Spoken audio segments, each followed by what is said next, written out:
آج سے 25 سال پہلے کا واقعہ ہے کہ میرے گھر سے کچھ فاصلے پر آرمی کیمپنگ گراؤنڈ تھا۔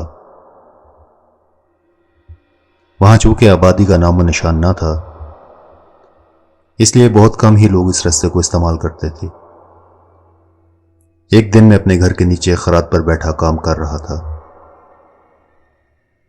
ایک لڑکا جس کی عمر قریب 14 سال تھی زمین پر بے ہوشی کی حالت میں گرا ہوا تھا۔ وہ تھر تھر کانپ رہا تھا۔ اس کی ماں اس کے قریب بیٹھی رو رہی تھی۔ اسے سمجھ نہیں آ رہی تھی کہ کیا کرے۔ بہت سے لوگ تماشا دیکھنے کے لیے ارد گرد اکٹھے ہو گئے۔ کوئی اسے جوتا سنگھا رہا تھا کہ شاید اسے مرگی کا دورہ پڑا ہے۔ کوئی کچھ کہہ رہا تھا اور کوئی کچھ۔ ہر شخص اپنی سمجھ کے مطابق مشوروں سے نواز رہا تھا۔ میں نے اپنے عملیات کے ذریعے وہ منظر دیکھ لیا جو وہاں عام لوگوں کی نظر سے پوشیدہ تھا۔ ایک سکھ جن نے اس لڑکے کے دائیں ہاتھ کے انگوٹھے کو پکڑ رکھا تھا۔ اس اچانک تکلیف کے باعث لڑکا حواس باختہ ہو کر تڑپ رہا تھا۔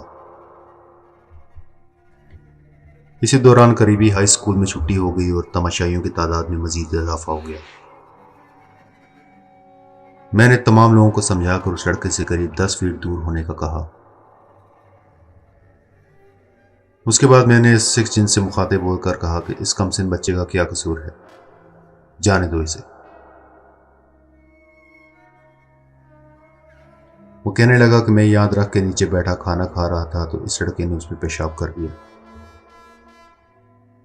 اس لیے میں اسے سزا دے رہا ہوں۔ اس دوران میں نے اس کی منت سماجت بھی کی اور دھمکیاں بھی دی، لیکن وہ کسی صورت ماننے پر تیار نہ ہوا۔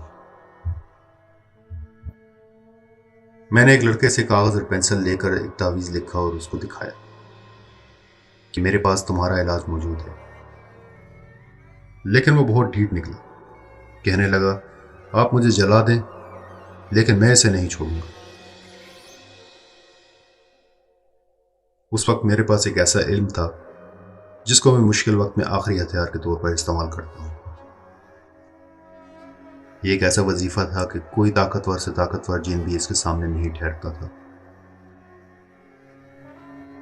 اس کا طریقہ یہ تھا کہ بغل میں ہاتھ رکھ کر وظیفہ دہرانا اور پھر ہاتھ پر پھونک مار کر ہاتھ جن کی طرف کر دینا۔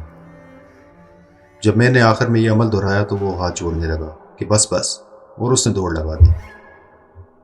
میں نے 2 موکل اس کے پیچھے دوڑائے اور وہ اسے پکڑ کر لے آئے۔ پھر اس نے بہت معافیاں مانگی اور منت سماجت کی۔ پہلے وہ اس جگہ کو چھوڑنے پر تیار نہ تھا، اب اس نے مقام تبدیل کرنے کی حامی بھر لی۔ اس تمام منظر کو وہاں پر موجود بہت بڑے ہجوم نے دیکھا۔ اس کے بعد لڑکا ہوش میں آ گیا۔ میں نے اسے ایک تعویذ لکھ کر دیا اور کہا اسے گلے میں لٹکا لینا اور آئندہ کبھی بھی کوئی جن تمہارے قریب نہیں آئے گا۔